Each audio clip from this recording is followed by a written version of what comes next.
Salut à tous, ici Major Dark, je vous souhaite la bienvenue donc dans cette game qui opposera deux Britanniques, donc un Mirror Brit, hein, comme on aime, des bons vieux Mirror, qui est assez intéressant, donc du joueur Casterix.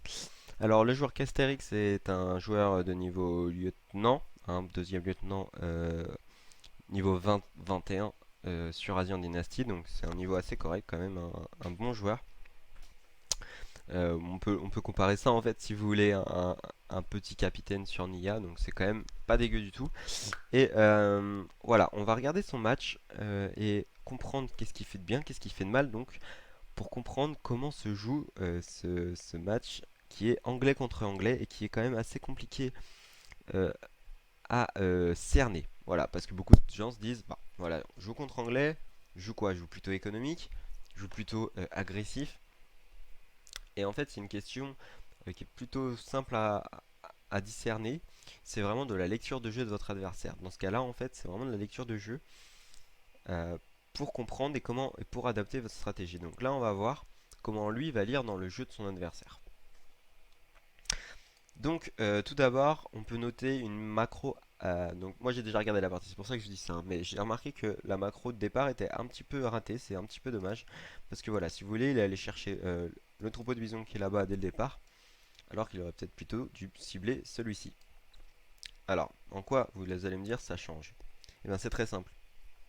S'il avait buté ce bison, donc déjà, ses colons seraient déjà dessus, et il aurait pu, donc après avoir tué ce premier bison, utiliser un des trois colons qui se trouvent sur ce bison pour se pointer par exemple par là et rabattre le troupeau vers le centre-ville. Ce qui fait que les trois autres bisons se seraient retrouvés collés au centre-ville. Voilà, tout simplement. Et ça aurait pu permettre en fait d'éviter une autre erreur qu'il a faite par la suite. Voilà, il récolte avec ses colons. Voilà, c'est de se balader jusqu'ici pour aller tuer un simple bison. Voilà, c'est très dommage qu'il ait fait toute cette balade avec 4 colons pour aller tuer un bison. S'il avait bien géré son départ, donc les trois premiers colons ici, on rabat le troupeau, et ben voilà, il aurait très bien pu jeter ses colons sur un bison beaucoup plus proche du centre-ville et pas perdre son temps à faire 30 km. En vous, en vous rappelant bien effectivement que le déplacement de colons est vraiment une perte de temps et de ressources.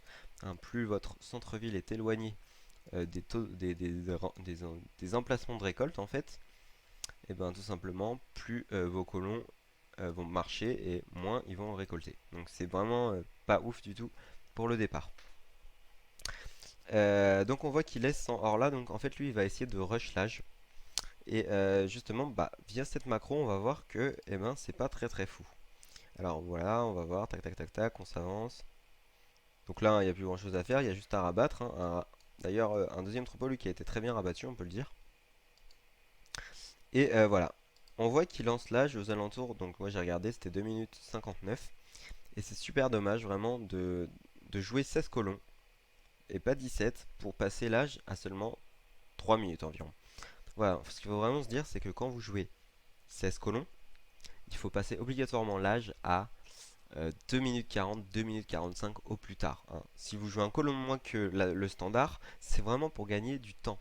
Et ce temps là, Casterex, tu l'as pas gagné, c'est un peu dommage. Tu l'as pas gagné parce que t'as vraiment merdé entre guillemets, désolé pour le mot, mais t'as raté ton départ.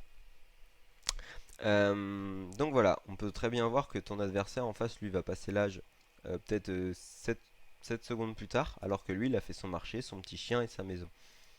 Hein, il a un marché et un chien d'avance. C'est un peu dommage.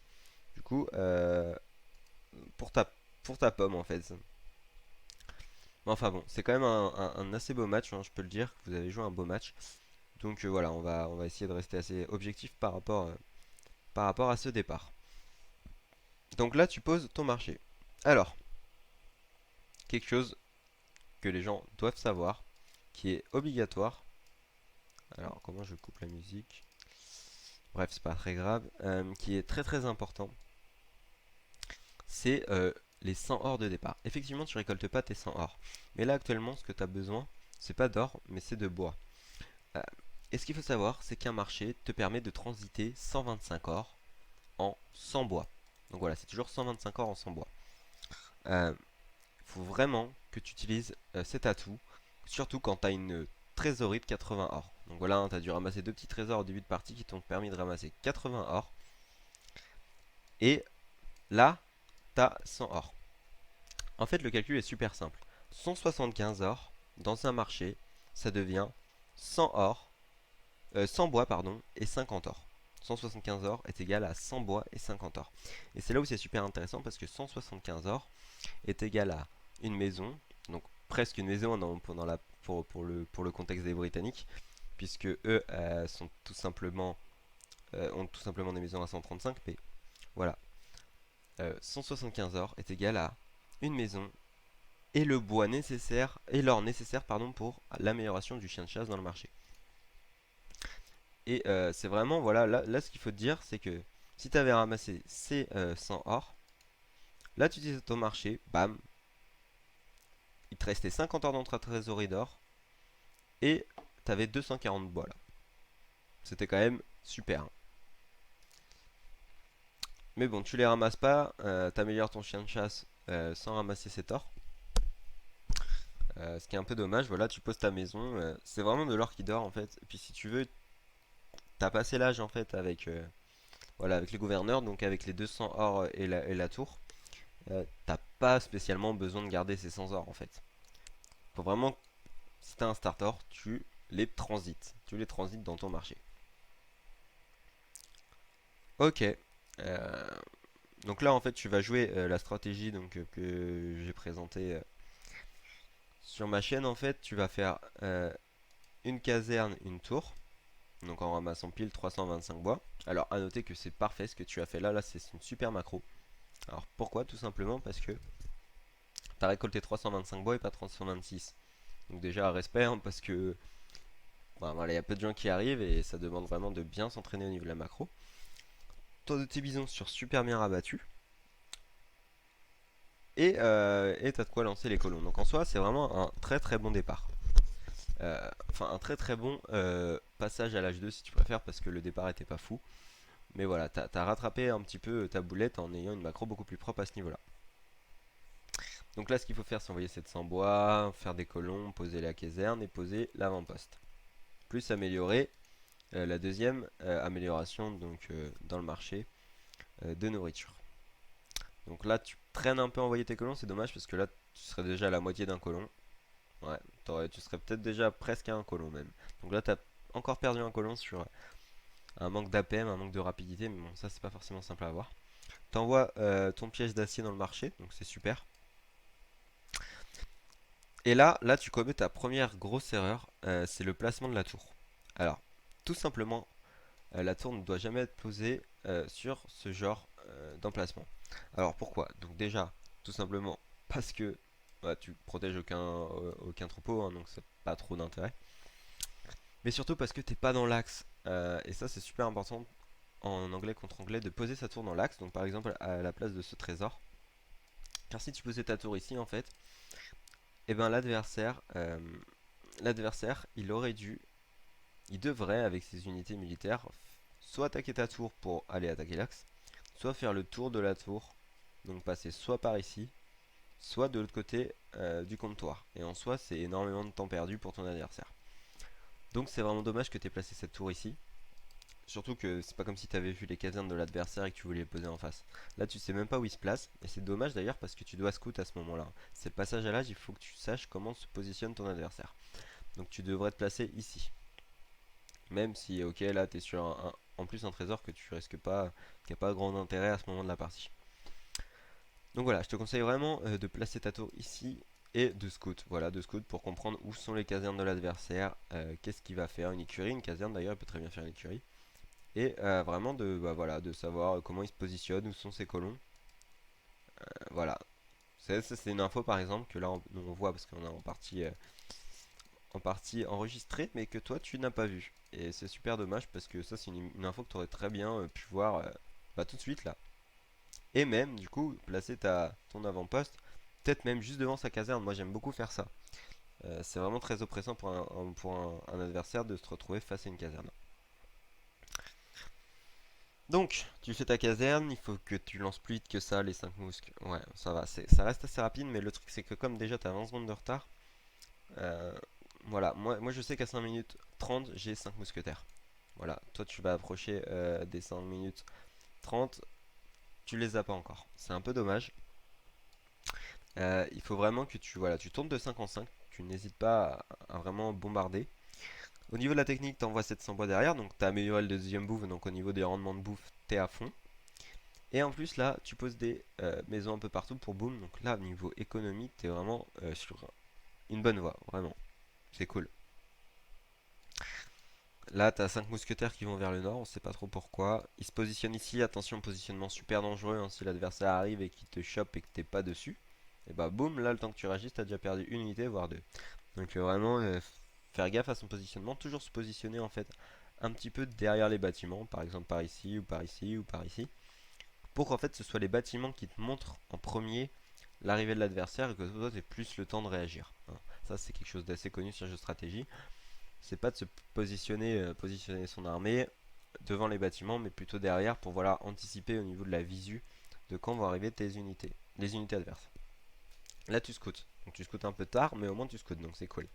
Et là qu'est-ce que tu vois? Tu vois une deuxième caserne. Ça c'est une info super importante, vraiment super importante de voir qu'il y a deux casernes parce que ça dit que ton adversaire joue agressif, joue militaire. Tout simplement un Britannique qui va caserne autour de 6 minutes, 6 minutes 30, de faire ces deux casernes, voire même avant entre 5 minutes 30 et 6 minutes 30, c'est qu'il va privilégier énormément les unités militaires. Donc c'est-à-dire, alors qu'est-ce qu'on entend par privilégier une unité militaire? On n'entend pas que voilà, je fais des unités, c'est moi qui ai le plus gros nombre. On entend aussi que derrière, il va essayer de faire tourner à fond ses casernes. Donc voilà, faire tourner de 7 en 7, de 8 en 8, de 9 en 9, voire de 10 en 10 s'il y arrive. Et tous ces ressources qu'il va envoyer dans ces casernes, en fait, bah, vont lui empêcher quelque part de boomer.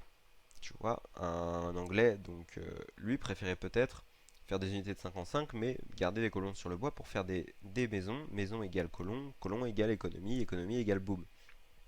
Lui voilà, il va faire deux casernes, c'est-à-dire qu'il va tout donner, il va essayer de pousser, pousser à mort pour faire le maximum d'unités.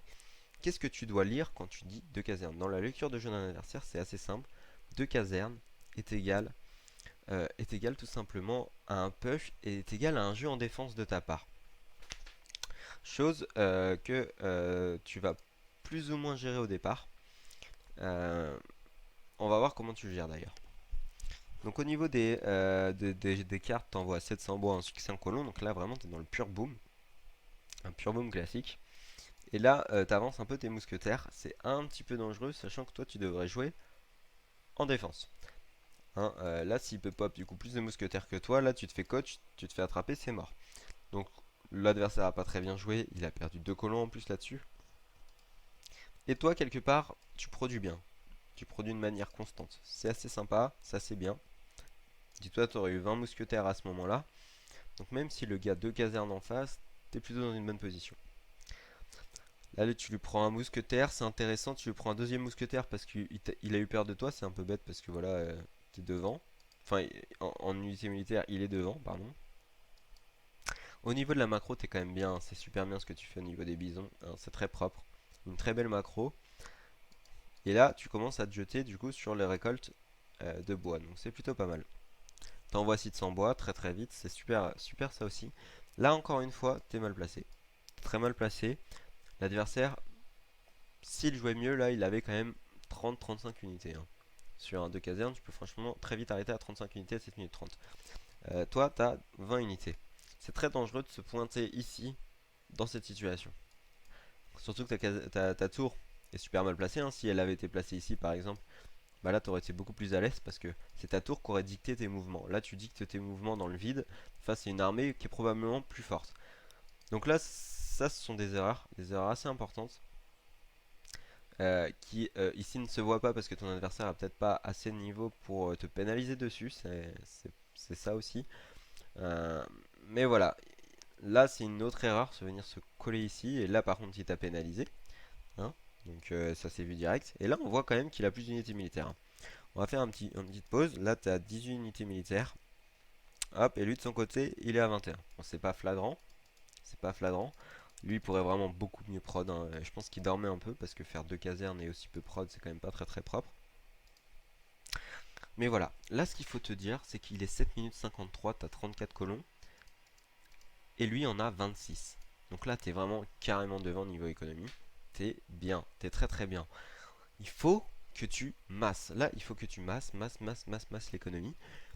Et là ce que tu sais c'est que le mec est sur deux casernes et qu'il a privilégié les deux casernes, donc théoriquement il a plus d'unités que toi. Beaucoup plus. Donc là ça se voit pas forcément. Mais tu dois ce qu'on appelle faire une temporisation. Alors qu'est-ce que c'est temporiser?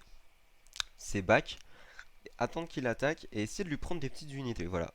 Histoire qu'il avance, il avance, il recule, sans pouvoir prendre le fight parce que toi tu fuis toujours au dernier moment. Ça c'est vraiment temporiser. Et ça c'est ce que tu dois faire. Tu dois pas être dans une démarche agressive comme tu es à présent, car il a deux casernes. C'est tout simple. Il a eu deux casernes, t'es pas dans une démarche agressive, t'en as qu'une seule. Donc tu restes en mode défense. N'aie pas peur de te faire exploser au niveau de l'économie, c'est toi qui es devant. Alors, tu te dis, ouais, mais moi je peux pas savoir si je suis devant ou pas.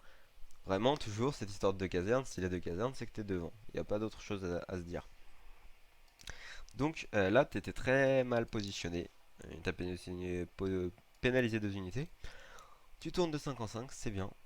Mais là, ce qu'il faut faire, et ce qu'il faut faire très très vite, et même beaucoup plus vite que ça, c'est poser une caserne. Quand je dis poser une caserne, c'est à 8 minutes. Donc 8 minutes, c'est bien, c'est le timing pour poser la deuxième caserne quand on joue boom. Euh, Parce que déjà, tu vas avoir tes 600 bois. Et surtout parce que bah, c'est là où l'adversaire en face va vraiment pouvoir te mettre de la distance au niveau de la quantité d'unités si toi, tu restes sur une caserne. Au début, ça va, hein, tu peux faire 5 en 5 le temps qu'il construit sa deuxième caserne. Tu te retrouves à 15 unités contre 20 en général, tu te retrouves à 20 unités contre 25. Voilà. Mais à partir de là, si lui continue à produire de 10 en 10, que toi tu perds des unités et que lui aussi, et ben lui par contre, lui il aura une capacité de reprod plus importante.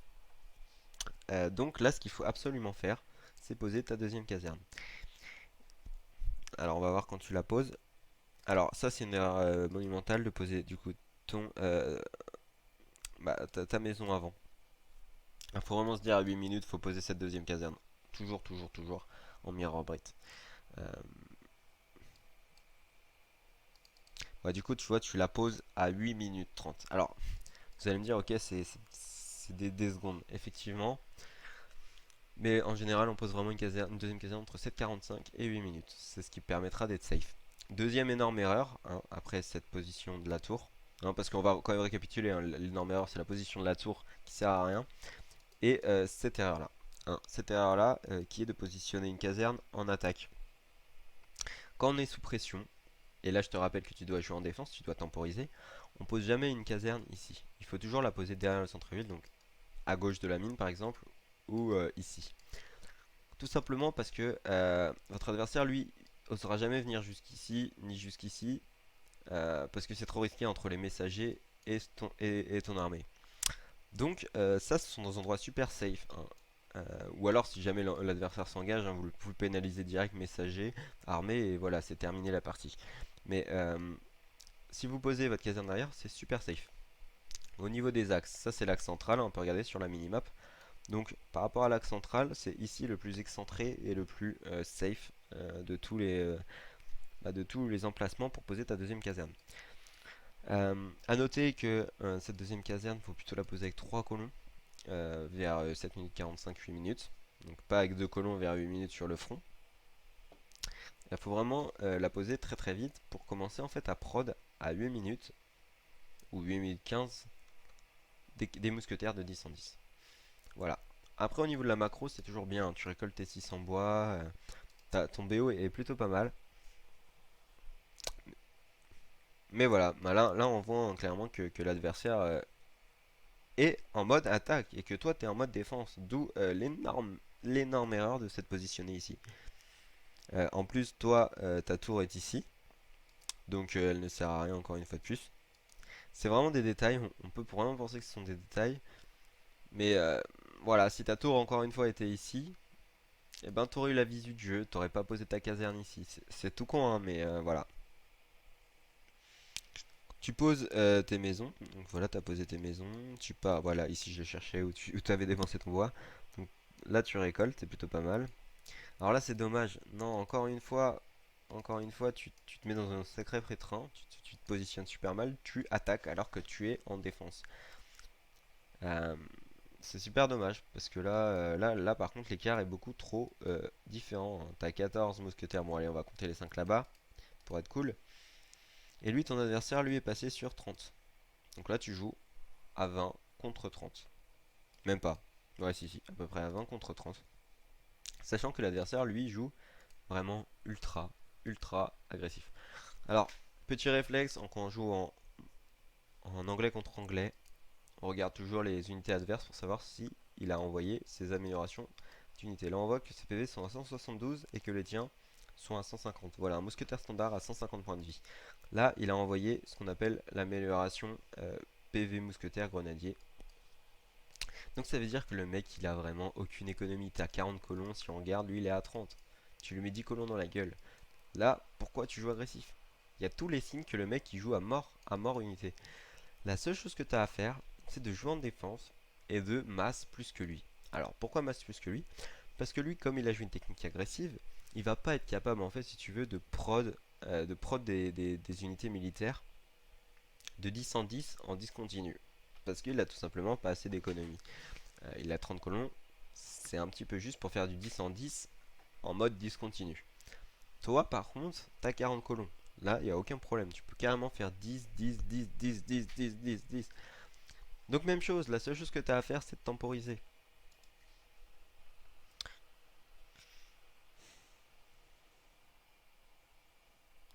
Alors c'est bien, hein, tu envoies les améliorations d'unités militaires pour essayer de compenser cet avantage, c'est l'avantage de ton adversaire en fait. Encore une erreur, donc ça c'est la troisième grosse erreur de ta partie. Enfin, la quatrième, parce qu'on va dire que la troisième c'était celle où tu perds des unités ici. La quatrième, c'est de te placer ici. Pourquoi tu vas pas jusqu'ici? Fais le marché, produis en entendant. Produis, n'hésite pas. Fais le marché, rentre tes colons dans le centre-ville s'il faut. T'as 10 colons de plus de toute façon, donc ce sera toujours un tir qui te coupera pas forcément ton économie. Bon, ok, je sais que tu sais pas que t'as 10 colons de plus dans ce moment-là. Mais tu t'en doutes. Il a envoyé toutes ses améliorations, il a deux casernes beaucoup plus vite que toi. Voilà, là t'as juste à temporiser. Là déjà, il te reste 13 mousquetaires. T'avais pas perdu ici. Si t'avais pas perdu ici, là tu serais ici pour le même résultat de mousquetaires. Enfin, t'aurais eu exactement 30 mousquetaires là. Voilà, 25-30. Alors que lui, il est à 30 ici. Donc voilà, si t'avais save tes unités, tu serais à 30 ici. Même 35 avec ses 5 mousquetaires. Plus 41 avec la milice qui aurait pu sortir. T'étais carrément bien. T'étais carrément bien dans la game. Meilleure économie. Tu le tenais sur la défense en te positionnant bien. Et en plus, tu as ton dégât qui arrivait. Donc au niveau des upgrades et des unités, tu étais en train d'équilibrer. Il faut jamais attaquer tant que t'as pas une masse assez conséquente et surtout quand tu attends un chargement tel que celui-ci. Si tu attends un chargement tel que celui-ci, t'as aucun intérêt de push avant qu'il arrive. C'est un petit peu bizarre. Ou alors si tu push et quand il est à 75% pour que quand tu arrives vraiment sur ton adversaire, il soit effectif. Donc voilà, ça c'est ta quatrième erreur, te placer ici et te faire zigouiller trop d'unités. Ouais, voilà, tu prends tarif alors que tu l'as toujours pas, hein. C'est dommage là, c'est vraiment très dommage. Donc tu recules, tu recules. T'aurais dû rentrer tes colons avant parce que là du coup ils vont te gêner et du coup t'aurais même dû encore plus reculer. N'hésite pas à aller là. Il va pas forcément te suivre derrière ton centre-ville puisque tu peux avoir les 6 messagers. Et là t'envoies tes 6 messagers. Trop tard, envoyé trop tard. C'est un peu dommage. Alors, je suppose que tu as essayé de les timer avec tes deux mousquetaires. Mais ils sont envoyés trop tard. T'aurais dû vraiment sauver ton armée et les envoyer. Et là, t'aurais été super bien. T'aurais vraiment été super bien dans la game. Donc c'est vraiment des mini détails, hein, le Mirror Brit. Là, tu le repousses effectivement, mais bon, je pense pas que ça va suffire. Ouais, effectivement, ça suffit pas. Et là, tu vois, au niveau de l'économie, tu peux carrément envoyer 10 par 10, hein. C'est vraiment dommage que que tu poses tes casernes aussi tard, aussi mal placées, et que tu... Là c'est de la micro-gestion entre autres, hein, tu perds sur de la micro. Tu te places mal, tu devrais être placé ici, et tu joues agressif alors que tu es une stratégie d'économie. Donc voilà, là tu perds vraiment sur ça. Ouais, bah vu la fin, la durée de la partie, je pense que tu perds là-dessus. Donc voilà, tout simplement, le mirror break c'est quand même quelque chose d'assez compliqué. Et ça, c'était une super belle game parce qu'elle était quand même assez serrée. Euh, mais voilà, hein, ce qu'il faut noter, c'est que tes erreurs principales ont été de poser ton avant-poste ici, au lieu de le placer ici, de poser ta deuxième caserne sur le fond, d'engager le combat alors que tu es une stratégie boom et que tu devrais être en arrière. Et même chose, hein, de continuer à engager le conja ici alors que tu aurais dû attendre ton amélioration plutôt à cet endroit-là. Et c'est vraiment super dommage parce que tu étais devant dans cette partie, tu étais largement devant. En colon, tu es toujours quasiment à 10 devant. Donc c'est vraiment très très dommage qu'il te rattrape comme ça. Donc voilà, hein, vraiment les 4 erreurs que tu as réalisées pendant cette partie, hein, si on pouvait les résumer. Et voilà, ce qu'on peut vraiment voir, c'est qu'à voilà, 7 minutes 30, en produisant de 5 en 5, et ben, tu arrives à compenser que le fait, lui, il produit quasiment de 7 en 7, quoi. Donc, donc voilà, jusqu'à 7 minutes 30, tu peux être tranquille avec ce genre de technique et boum. Hein, pour moi, c'est là où vraiment la deuxième caserne ne sert à rien avant un certain moment, c'est que voilà, tu peux être tranquille en produisant vite de 5 en 5. Il suffit juste de temporiser. Par contre, on voit qu'après, bah, tu te fais carrément tracer en unité militaire. Hein, donc ça, c'est vraiment le manque de ta deuxième caserne qui devrait être là à 8 minutes, mais au final qui arrive peut-être même à 9 minutes 30. Donc voilà, c'est trop tard. Euh, voilà, ce qu'il faut vraiment dire que tu perds la game là-dessus. Tu perds vraiment la game là-dessus. Euh, et également sur cette tour. Hein. Donc voilà, hein, si on peut regarder encore à 7 minutes 30, tu lui mets 10 colons dans la gueule. Tu lui mets 10 colons dans la gueule, t'avais la même armée. C'est quand même con de perdre la game quoi derrière. Euh, donc voilà. Je pense que c'est à peu près tout pour ce tuto. J'espère que certains ont compris les erreurs du coup du joueur Caster X pendant cette partie. Euh, à savoir que voilà, c'est pas simple de déterminer pourquoi on perd une game comme celle-ci. Et que ça commence vraiment à jouer sur des petits détails, hein, surtout au niveau lieutenant. Mais voilà, ce qu'il faut savoir, c'est que la temporisation, quand on joue en défense, elle est obligatoire. Et temporiser, ça veut pas dire forcément fuir et caler son armée à l'autre bout de la carte. Hein, temporiser, ça peut très bien vouloir dire prendre des petites unités quand l'autre essaye d'attaquer vos bâtiments. Hein. Si un adversaire attaque votre bâtiment, il regarde pas forcément ses unités. C'est le moment où justement il se dit bah, je vais regarder mon économie parce que il a l'air de s'enfuir.